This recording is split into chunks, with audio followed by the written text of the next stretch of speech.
Jewish families pass down wealth.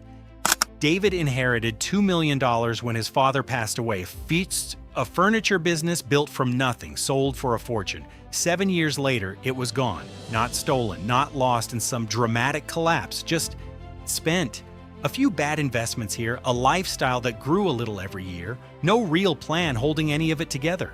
David wasn't reckless. He was untrained. He inherited the money, but nobody ever handed him the system his father had spent 30 years building, quietly in his own head. Belief correction. Most people think passing down wealth is about the size of the check. The bigger the number, the safer the families. David's story says otherwise. And so does the research. A 20-year study by the Williams Group tracking over 3,000 wealthy families found that 70% lose their wealth by the second generation, 90% lose it by the third. There's even a name for it. Shirt sleeves to shirt sleeves in 3 generations. But one group keeps breaking that pattern generation after generation for thousands of years, not with bigger inheritances, with a system David's family never had. Jewish families don't just leave money behind, they leave behind a structure, a way of thinking about money that gets taught before a child can even do long division. So here's the real question. If the size of the inheritance isn't what saves a family's wealth, what does? The answer starts with something David's father never did: teaching a child to handle money before they ever have real money to handle. The 5-jar system. In many Jewish households, that training starts around Hanukkah, when children receive small gifts of money called Hanukkah gelt. The money itself isn't the lesson. What happens next is, the child divides that money into 5 jars, picture $10 split 5 ways. The first jar is for tithing. $1, roughly 10%, set aside as a matter of principle before anything else happens. The second jar is for charity. Another dollar given away with no expectation of return. It seems small, but it isn't. Every dollar given away without strings attached builds trust inside a community, and trust is what opens doors later.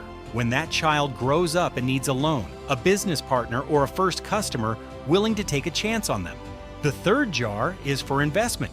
$2, 20%, set aside for whatever might grow. Sometimes that's a savings bond. Sometimes it's literally a child's lemonade stand. The amount barely matters, the habit does. The fourth jar is for emergencies. One more dollar, quietly building a cushion for the unexpected, so a single bad month never turns into a financial crisis. And the fifth jar, the remaining $5, is for spending however the child wants. 5 jars, one simple rule, repeated year after year until it stops being a rule and just becomes how the person thinks. It's the exact system David never got. Here's a question worth sitting with for a second.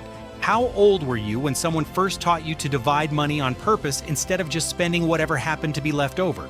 For most people, the honest answer is never. And that gap, that missing lesson, is exactly where David's $2 million disappeared.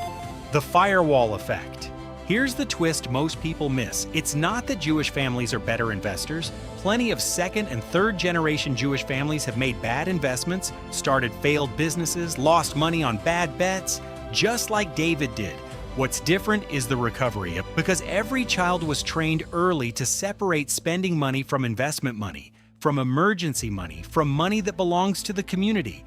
A single bad decision never wipes out the whole family. The 5-jar habit works like a firewall. One jar can burn down completely, and the other 4 keep standing. David didn't have 5 jars. He had one account, and one bad year was all it took to empty it completely. The long game. There's something else woven into all of this that's easy to miss: patience. Every one of those 5 jars requires waiting. The investment jar doesn't pay off in a week. The emergency jar sits untouched for years, sometimes decades before it's ever needed. Even the charity jar is a bet on a future where trust eventually turns into opportunity. Most financial advice today is built around speed, quick wins, fast returns, overnight success stories. But the families who've kept wealth intact for generations built their entire system around delayed gratification, practiced so early and so consistently that it stopped feeling like sacrifice. Ask yourself this: When was the last time you made a financial decision today, specifically because of how it would help you or your children 10 years from now? The Community Multiplier. There's a second layer to this that almost never gets mentioned outside the tradition itself. Remember that charity jar, the one that seemed almost too small to matter? In many Jewish communities, the habit of giving without expecting anything back builds something you can't put a price on: reputation. And reputation compounds just like money does. When someone in the community starts a business, needs a loan, or is looking for a first customer, the people who've spent a lifetime giving generously tend to be the ones who get supported first, not out of sentiment, because trust was already built, dollar by dollar, decade by decade. It lines up with an old piece of advice from the Talmud. If you want to become wealthy, learn from those who already are, not from a book. From proximity, from mentorship, from a network built on decades of small, consistent generosity. Ask yourself honestly, today, how many? For most people, that number is smaller than they'd like to admit. Integrity as an asset. There's one more piece of the system worth naming, and it has nothing to do with jars or percentages. Jewish business tradition places enormous weight on honesty in transactions, treating a customer, a partner, even a competitor with real fairness, even when cutting corners would be easier and more profitable in the short term. That might sound like a nice moral value with no financial upside. It isn't. Integrity is what makes a customer come back. It's what makes a business partner recommend you to someone else without being asked. It's what turns a single transaction into a relationship that lasts for decades. David eventually rebuilt, slower this time, with a version of the same 5 jars learned the hard way 20 years too late. The real inheritance was never the money sitting in the account. It was the system that held it together, generation after generation. Something David had to discover for himself, the expensive way. And that raises the real question every family eventually has to face. Not how much money you leave behind, but whether the people receiving it actually know what to do with it. Here's the good news.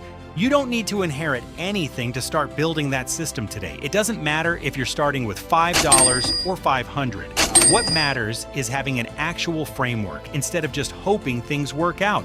So if you want the exact steps for turning whatever you're earning right now, big or small, into real financial change, go watch video number 3. I walk through the 7 steps that make all of this possible, starting from exactly where you are today, not from where you wish you were.